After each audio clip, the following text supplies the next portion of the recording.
Good morning সবাইকে। সকাল সকাল পুজো দিয়ে মেকআপ করে কমপ্লিট। এখন রেডি হয়ে চলে গেছিলাম দিদি বাড়িতে। ওখান থেকে আমরা মৌরাট স্টেশনে যাব। আমরা আজকে যাব চাকদা। তো দিদি বাড়ি থেকে হেঁটে হেঁটেই স্টেশন পর্যন্ত গেছিলাম। তারপর আমরা এখান থেকে 11টা ট্রেনে বেরিয়েছিলাম। যাওয়ার কথা ছিল 12টার মধ্যে, কিন্তু আমরা অত আগে যেতে চাইনি, তাই আমরা 11টা ট্রেনে গেছিলাম। আমরা আজকে যাব চাকদা বিরিয়ানি প্লাজা। ওখানে আমাদের 100 শাড়ি ব্লগস যে গ্রুপটা আছে ফেসবুকে, সেই গ্রুপের 10 ইয়ার অ্যানিভার্সারি সেলিব্রেশন বা বার্থডে সেলিব্রেশন যেটাই বলো। তো চাকদা নেমে এখান থেকে বেরিয়ে আমরা যাব টোটোতে। ওর জন্য আমরা এখানে দেখো একটা মায়ের মন্দির ছিল, তো ওখান থেকে বেরিয়ে আমরা একটা টোটো করে নিলাম। টোটোতে করে আমরা চলে গেছিলাম বিরিয়ানি প্লাজা, যেখানে আমাদের আজকের এই গেট টুগেদারটা আছে। তো দেখো, বেশ অল্প কিছু টাইমের মধ্যে 5-7 মিনিটের মধ্যেই আমরা বিরিয়ানি প্লাজায় পৌঁছে গেছিলাম। আর এখানে যে গ্রুপটা 100 শাড়ি ব্লগস, এখানে পুরোটাই শাড়ি। ওর জন্য আমরা যে কজন গেছিলাম মহিলারা, সেখানে প্রত্যেকে শাড়ি পরে। তো ওখানে গিয়ে কিছু রুলস ছিল, তারপরে সেগুলো পূরণ করে ভেতরে ঢুকে আমরা সবার সঙ্গে একটু পরিচয় করে নিচ্ছিলাম। যেহেতু আমরা অনেকের সঙ্গেই আমরা ফেসবুকে ছবি দেখি বা কথা হয়, কিন্তু আমরা সামনাসামনি কখনোই দেখা করিনি। তো এই ফার্স্ট টাইমই সবার সঙ্গে সবার দেখা হচ্ছে। তো ওখানে গিয়ে একটু অনুষ্ঠানও হচ্ছিল, আড্ডা হচ্ছিল। বেশ ওই দিনটা আমরা বেশ মজা করে কাটিয়েছিলাম। তো দেখো, ওখানে প্রত্যেকেই শাড়ি পরেছিল। তো যাওয়ার সঙ্গে সঙ্গে আমাদের ওয়েলকাম ড্রিঙ্কস দিয়েছিল। তারপরে এখানে একটা গেম হচ্ছিল। এখানে আমাদের প্রত্যেকে বলা হয়েছিল নিজের সম্পর্কে ইন্ট্রো দিতে এবং আমাদের শাড়ির সম্পর্কে ইন্ট্রো দিতে। এখানে কিছু কিছু স্টলও ছিল, একটা গয়না, চকলেট, শাড়ি, কুর্তি, আর এই পাশে ছিল কিছু প্রোডাক্টস।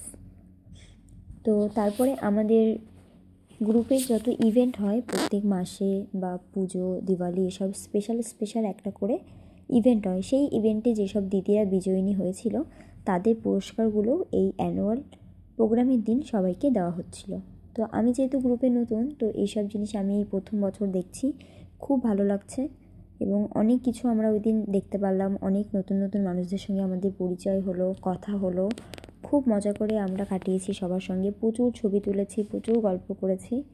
মানে একটা জায়গায় গেলে কি হয়, নতুন নতুন মানুষের সঙ্গে এটাই হচ্ছে সুযোগ, যে অনেক মানুষ হঠাৎ করেই আপন হয়ে যায়, যাদের হয়তো আমরা আগে চিনতাম না, জানতাম না।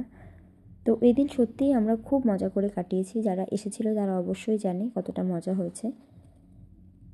তারপর আমরা কিছু গ্রুপ ছবি তুলছিলাম সবার সঙ্গে। যেসব দিদিদের আমরা আগে কখনো দেখিনি, তাদের সঙ্গেও আমাদের পরিচয় হলো। তো তারপরে এখানে কিছু স্পেশাল মানুষদের সম্বর্ধনা দেওয়া হচ্ছিল। তারপরে ছিল আমাদের কেক কাটিং। তো যেহেতু এটা আমাদের বার্থডে, এই গ্রুপটার একটা বার্থডের দিন ছিল ওই দিন, তো সেই সেলিব্রেশনে কেক কাটিংয়েরও ব্যবস্থা করা হয়েছিল।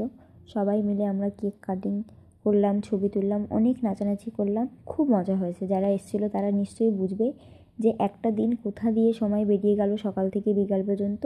কারোরই মনে হয় না খুব বোরিং লেগেছে, সবাই খুব এনজয় করেছে। আর আমি শুধু দেখছিলাম যে এখানে কত মানুষ কত রকমভাবে আনন্দ করতে পারে, নিজেকে ঠিক কতভাবে ভালো রাখতে পারে। তারপরে এখানে আমরা একটু নাচানাচি করছিলাম সবাই মিলে। যেহেতু আমাদের প্রোগ্রাম প্রায় শেষের দিকে, এরপরে আমরা করব লাঞ্চ। তো আমাদের প্রথমে ঢুকেই লাঞ্চ কুপন দিয়ে দিয়েছিল, তো সেই কারণে আমরা বসে গেছিলাম। এবং আমাদের দুপুরবেলা লাঞ্চে মেনু ছিল সাদা ভাত, ভাজি, লেবু, ঝুরি ঝুরি আলু ভাজা, ডাল, চিকেন, চাটনি, পাঁপড়। তো প্রত্যেকটা খাবারই এত টেস্টি ছিল, দারুণ। তো আমরা দুপুরবেলায় দুপুর ঠিক না, লাঞ্চ করতে করতে ওই দিন প্রায় বিকেল হয়ে গেছিলো। তো অনুষ্ঠান শেষ করে এখন সবাই আস্তে আস্তে আমরা লাঞ্চ করে বাড়ি ফিরবো। যেহেতু সবাই দূর দূর থেকে এসছে, আমি আর দিদিও যাব। আমরা যেহেতু ট্রেন ধরবো, তো সেই কারণে আমরা বললাম লেট করে লাভ নেই। এমনিতেও অনেকটা লেট হয়ে গেছিলো। খাওয়া দাওয়া শেষ করে সবার সঙ্গে দেখা করে টাটা করে এখন আমরা বেরিয়ে যাচ্ছি বাড়ির দিকে। যেহেতু আমরা এখান থেকে ট্রেনে করে যাব, তাই আমরা এখন যদি যাই আমাদের বাড়ি ফিরতে ফিরতে সন্ধ্যা হয়ে যাবে।